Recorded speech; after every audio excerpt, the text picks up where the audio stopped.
সকল হিন্দু ভাইদের কাছে একটা প্রশ্ন রাখলাম। বিধর্মীরা কিছু প্রশ্ন করেছে আমাদের সনাতন ধর্মকে টার্গেট করে, তা উত্তর তো আমি অবশ্যই দেবো। তার জন্য ভিডিওটাকে শেষ পর্যন্ত আপনারা অবশ্যই দেখবেন। চলুন আগে ভিডিওটা দেখে নিই। আমাদের মুসলিমদের যদি জিজ্ঞেস করা হয় তোমাদের প্রথম পুরুষকে, পৃথিবীতে প্রথম আগমন কে করছে, আমরা উত্তরে সবাই বলবো আদম আলাইহিস সালাম, আমাদের প্রথম পুরুষ আদম। যদি কোনো হিন্দু বাইরে জিজ্ঞেস করা হয়, অনেক হিন্দুরাই জানে না, এবং কি আমিও জানি না, অনেক মানুষই জানে না আসলে হিন্দুদের প্রথম পুরুষ কে, পৃথিবীতে প্রথম পুরুষ কে আসছে। আর হিন্দুরা বলে যে আমাদের সনাতন ধর্ম পৃথিবীতে সর্বপ্রথম। আসলে সনাতন ধর্মের প্রথমে কে আসছে পৃথিবীতে, আসলে অনেকে মাইন্ড করতে পারেন অনেক হিন্দু ভাইরা, কিন্তু আমার কথা মাইন্ডে নেন না। জানার অধিকার সবারই আছে, আমার জানার সাথে সাথে পাবলিকও জানুক আসলে আপনাদের প্রথম পুরুষ কে। যদি জানা থাকে তাহলে বলে যাবেন। আচ্ছা, সনাতন ধর্মের প্রথম মানুষ কে, এইটা হচ্ছে তার প্রশ্ন। তা প্রথম কথা বলি, এই প্রশ্নটাই এসছে একটা ভুল জায়গা থেকে। কারণ সনাতন ধর্ম কোনো একজন মানুষের থেকে শুরু কখনোই হয়নি।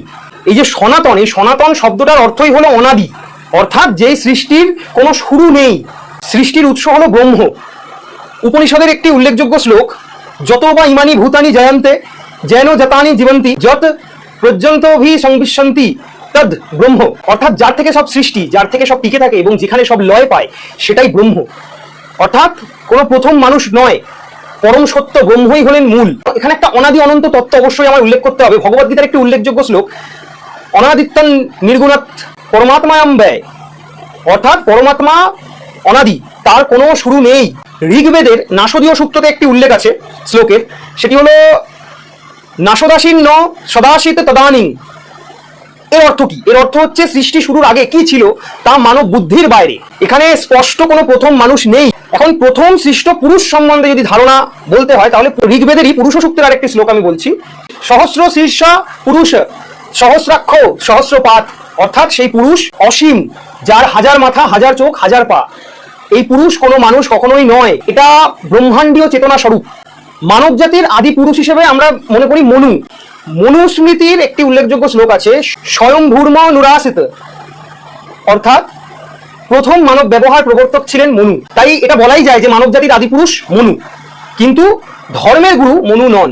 বেদের উৎস যদি বলতে হয়, ঋগ্বেদে বেদকে বলা হয় অপৌরুষেয়, অর্থাৎ মানুষ রচিত কখনোই নয়। মুন্ডকা উপনিষদে যে উল্লেখগুলি রয়েছে তার থেকে আমরা যেটা জানতে পারি যে জ্ঞান এসেছে ঋষিদের মাধ্যমে, কিন্তু তারা স্রষ্টা নন, তারা দ্রষ্টা। তাই সনাতন ধর্ম কোনো মানুষের বানানো নয়, সেখানে কি করে কোনো প্রথম মানুষ থাকবে?